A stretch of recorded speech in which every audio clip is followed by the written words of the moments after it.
And now it's my pleasure to welcome Chabad Columbus Board President Skip Weiler back to the stage to present the second Lifetime Legend Award today. Skip.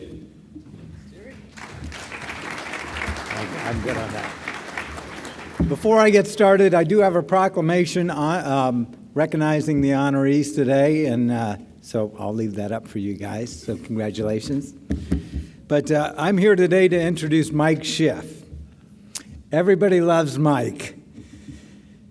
Many of us call him our best friend. When I called Mike to tell him I got to introduce him, the rabbi asked me to do that, he sent me 9 texts. He'll tell, all this is true. Maybe there's one thing that's not. But you'll figure that out. So he did send me 9 texts, but in fairness to Mike, the very last one did say, "You got that, bro." So there were only 8. And it went on, and it was mostly really all about his tennis accolades. He sent a text. He also sent a text to say that he was there for me in good times and bad, which anybody who knows me knows that's not true, because I've never seen bad times. Thank God. So Mike and family moved from Philly to Columbus in 1970, and Columbus hadn't been the same since. As you heard, he was a tennis star, winning state championship, went to school at Eastmoor Bexley, and then he went and played varsity tennis at University of Cincinnati, and I can tell you all about his record if you want to hear about that. Then after that, he went to Washington Law School, and then in 1986, he went to work for Jerome Schottenstein. And I've learned that when Mike was a young man, he was a ball boy at Columbus Indoor Tennis. And he was a ball boy and would be a ball boy for a lot of the families that lived in Bexley. So there he learned to be very humble. He learned to take orders and do the right thing. And he did so well there that there was a fellow named Jerome Schottenstein that Mike would ball boy and help and give lessons to, who said to Mike, "When you graduate, I want you to come work for me." And that's just what Mike did. He worked for Jerome for many years until Jerome passed, and then he worked for Jay Schottenstein. He worked for Jay until he got tired of letting him win in tennis, and then he decided to start Schiff Capital Corp in 2010. That was the only part that wasn't true. I don't know that he let Jay win. So Mike wants you all to think he's a big, I think is a Macham, which is Macher. So for the non-Jews and the non-educated Jews like myself, that means a big man, big wheel.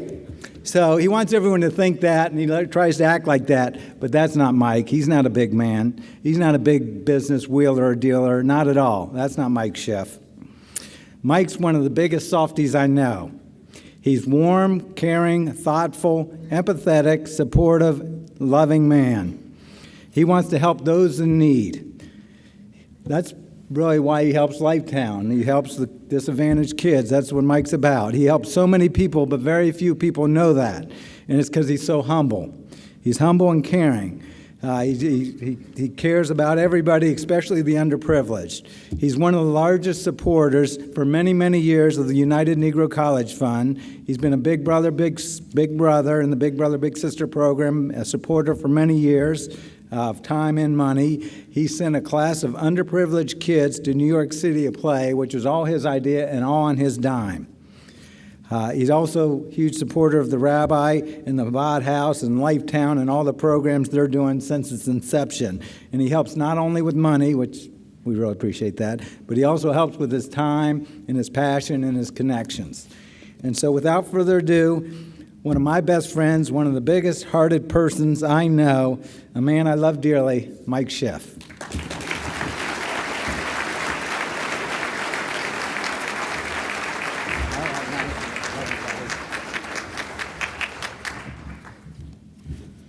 Thank you very much, Skippy. Sounds a little like my funeral, but I'll take it.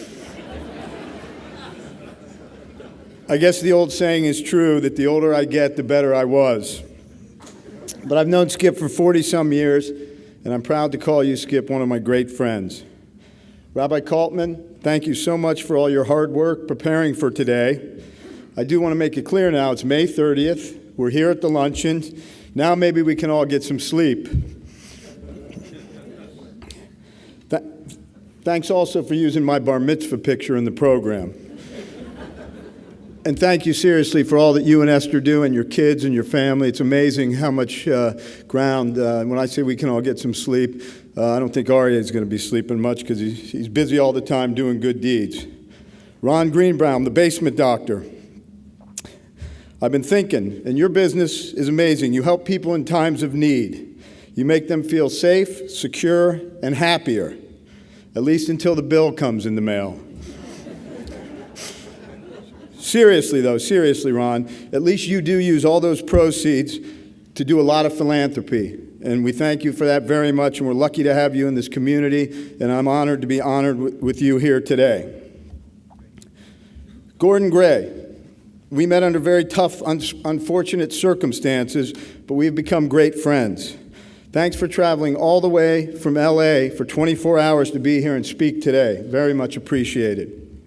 Jerry Revish, an event's really not an event in Columbus anymore without you being the master of ceremonies, and we thank you for being here today.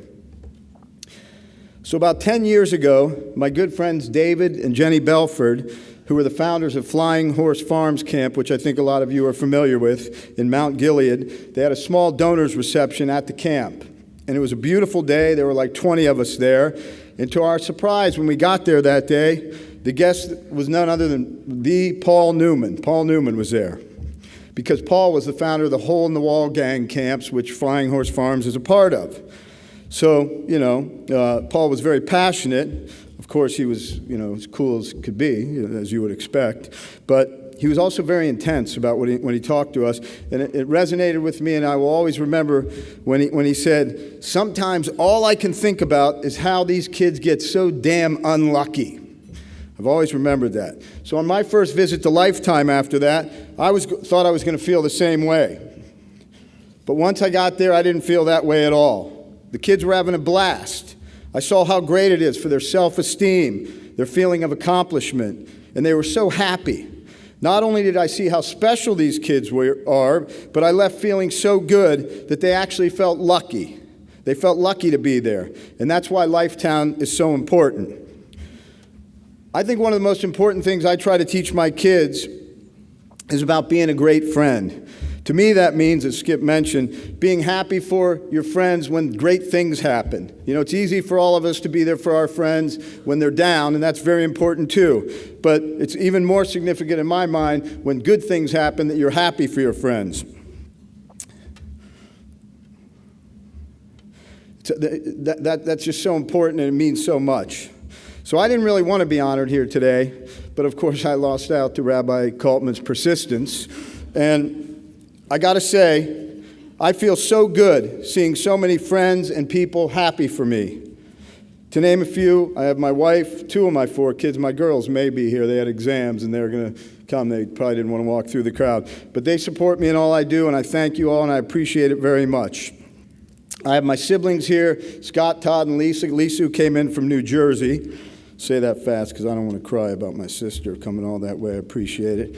And many other relatives and friends. I have from my office Joel and Carol. Carol worked very hard on this event, and I appreciate you two very much. Carol, I appreciate everything you did. And I have lots of business partners and business competitors in the room. And we're very fortunate in the city of Columbus to have a lot of great real estate people that are very, very visionaries and great ideas and great taste in the things they do. And it's nice we all root for each other. We all root for each other and compliment each other's work and are happy for each other when we do good things. And that makes for a healthy Columbus. And Jerry added Mayor Coleman. I was going to, if he didn't do that, I was going to, but I'm doing it anyway. So, but Mayor Coleman's really responsible for that. He's the one. He's the one who he's the one who pushed for all this development that's going on and making Columbus a better city. So, 1 second. But, okay, then all of you here today too, we really appreciate it. It shows you care. I'm sure everybody in this room gives a lot, their time, their resources, and that's very much appreciated too. And the fact of all the things I just mentioned, it really warms my heart a lot, and I'm very, very deeply appreciative and humbled. You know, I borrowed money to go to college and law school, and thank God I can now give back. And I know that whatever you give comes back 50 times over. I also know that me being up here today is a strong example of that. So in conclusion, here's to Rabbi Kaltman getting some sleep. Here's to Ron Greenbaum to have just enough rainy days to keep you giving so generously. Here's to Gordon Gray for all the best and lots of hopes and prayers and miracles for Charlotte and Gwenny, his two beautiful, sweet daughters who we love and get to spend time with. And last but not least, here's to many very lucky kids that get to visit Lifetown. Thank you very much.